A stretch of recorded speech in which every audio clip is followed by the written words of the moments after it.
Hey guys, hope y'all are having a great day today. My name is Joshua Koerner, and in this video we're going to be talking about Canon getting into the mirrorless space.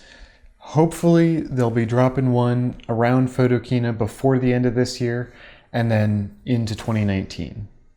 So there are a couple of things that right out the gate I think we need to address, right? And that is, there's been so many rumors flying around. Okay, Canon's going to put a brand new 24 megapixel sensor into their more entry level mirrorless camera. They're going to put the 30 plus megapixel sensor from basically the 5D Mark IV into their flagship model. I don't think that either one of those really make a ton of sense. We haven't seen too many more concrete specifications.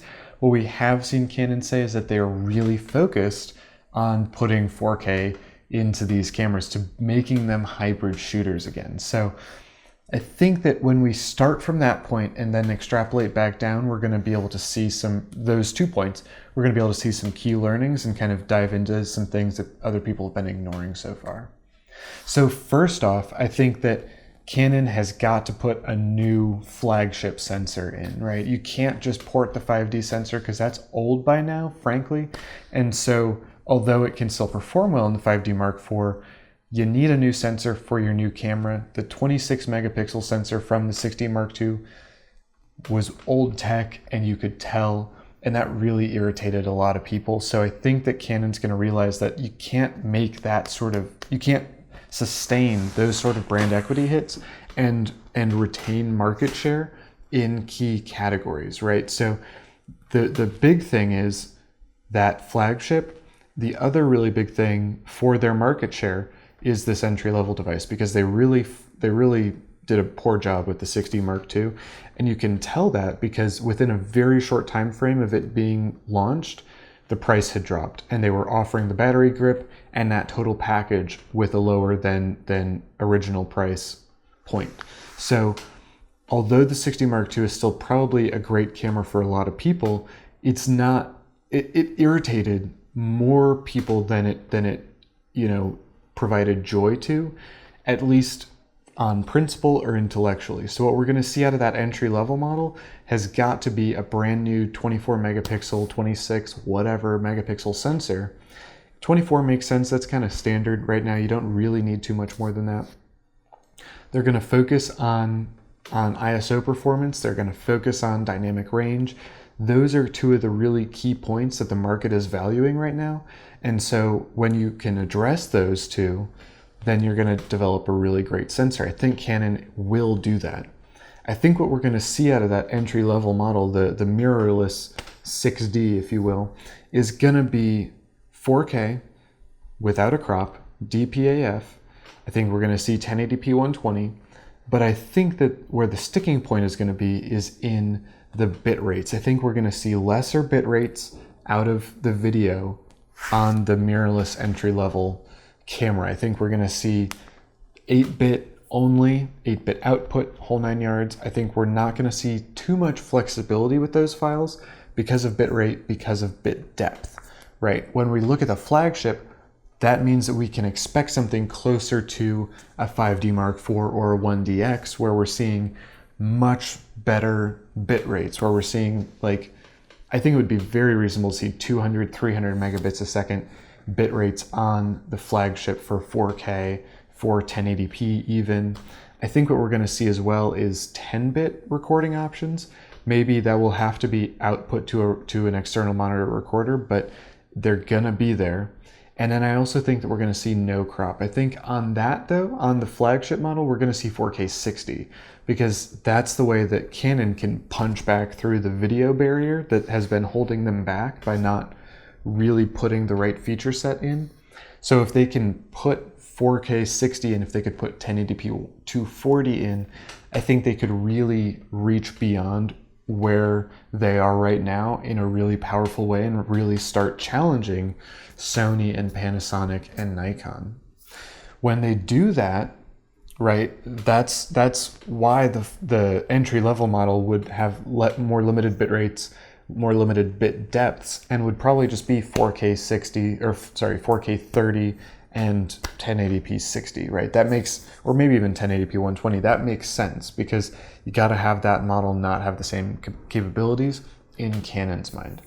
I think that they could, do what Sony's done with the A7 III and put everything into that entry-level model and sell the crap out of them, and then be able to make a lot of money in sales, in sales of lenses, right? So that's not Canon's strategy. That's what Sony likes to do. But if Canon is going to really push the envelope forward with video like they need to, like they've said that they're going to, I think that what we can reasonably expect to see is a commensurate stills performance, right?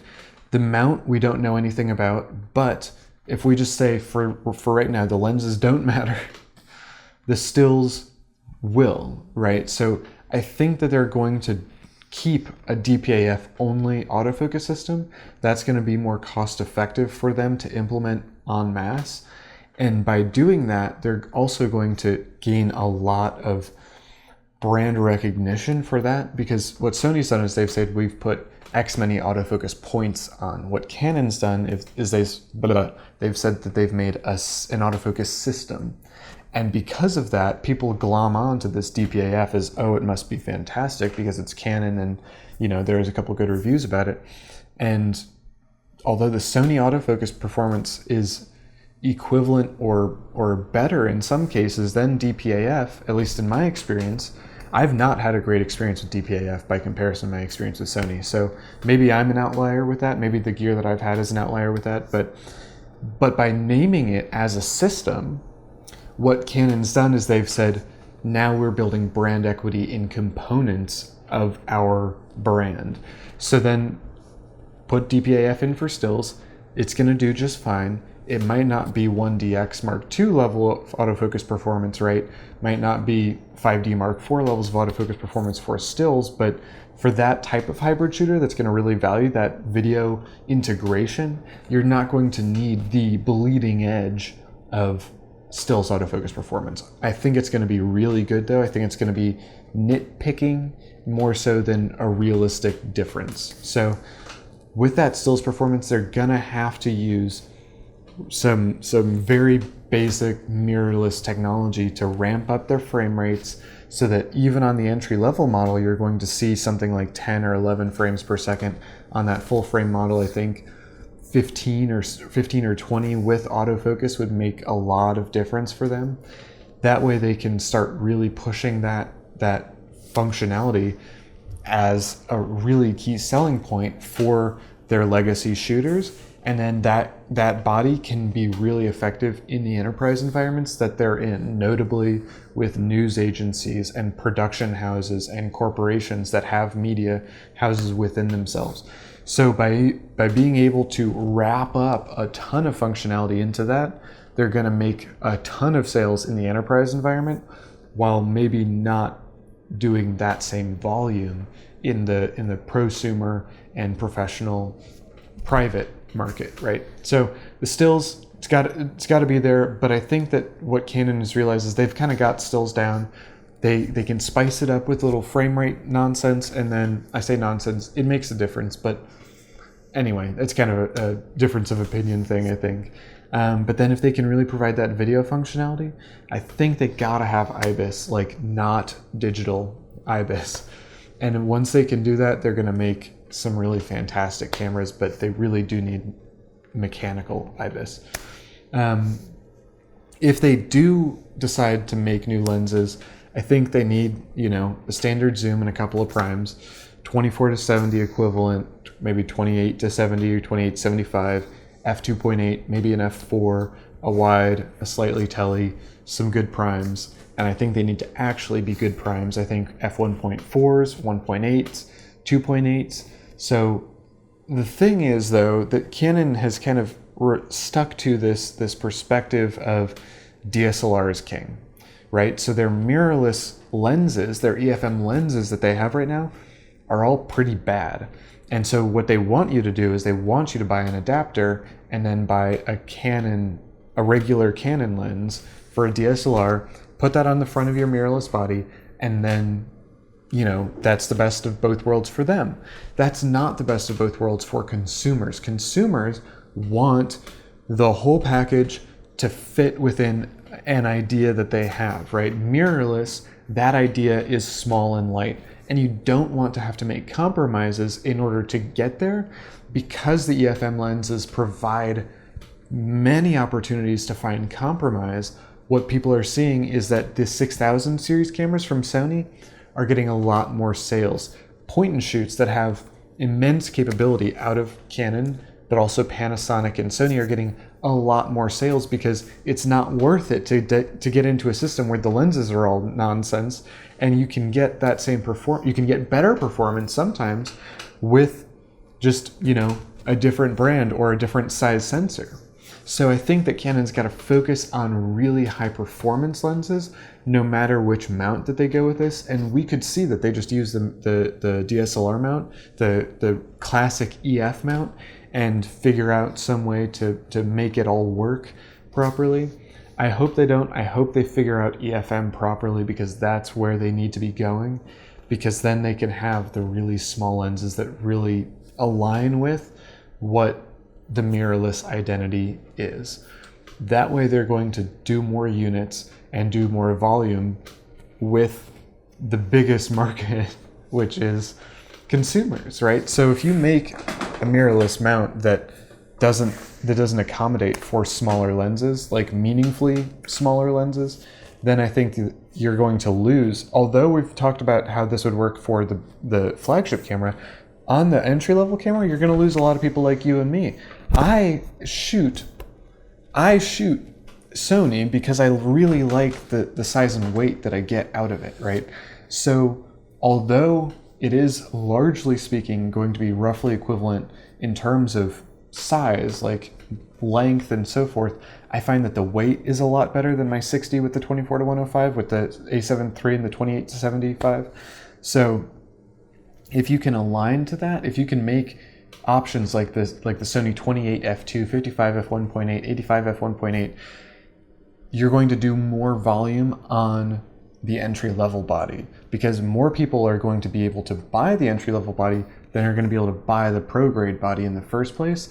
And then you make up the volume difference there, the profit margin difference there, with lenses. And the only way you're going to do that with lenses is not if you stick with the DSLR lenses, but if you make new ones and then align their form factor to fit the camera and rely a touch more on software fixes than optical fixes, and then you can save money that way.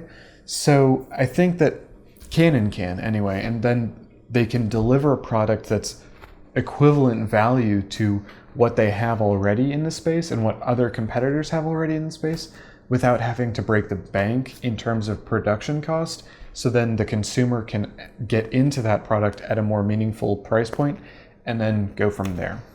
I really hope that this entry-level body from Canon comes in closer to $1,500 than $2,000. The last time they released a $2,000 camera, it was a bad idea, and it's now been seriously discounted.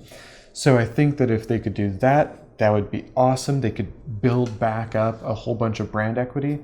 I think that pro-grade body as well needs to be more aligned with current pricing models that we're seeing out of mirrorless cameras. So if that could be a $2,700 camera, or, pardon me, like closer to $3,000, that would make a lot more sense for users that are familiar with the pricing models of mirrorless devices.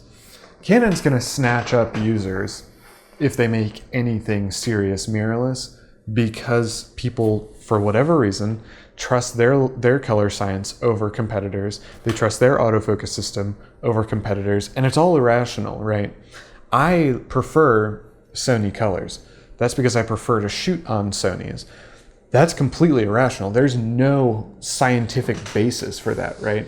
I have preferred Canon color science and ergonomics and whatever in the past, and that was also completely irrational.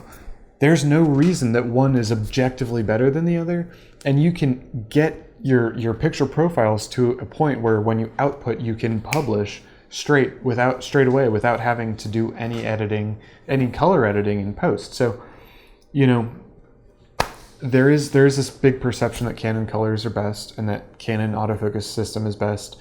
whether or not it's true, that perception is there, and that's going to really help them sell units and make a really big difference in their profit margins and their sales dollars and unit volume, because they need that, because the 60 Mark II has flopped. They haven't introduced any remotely compelling devices.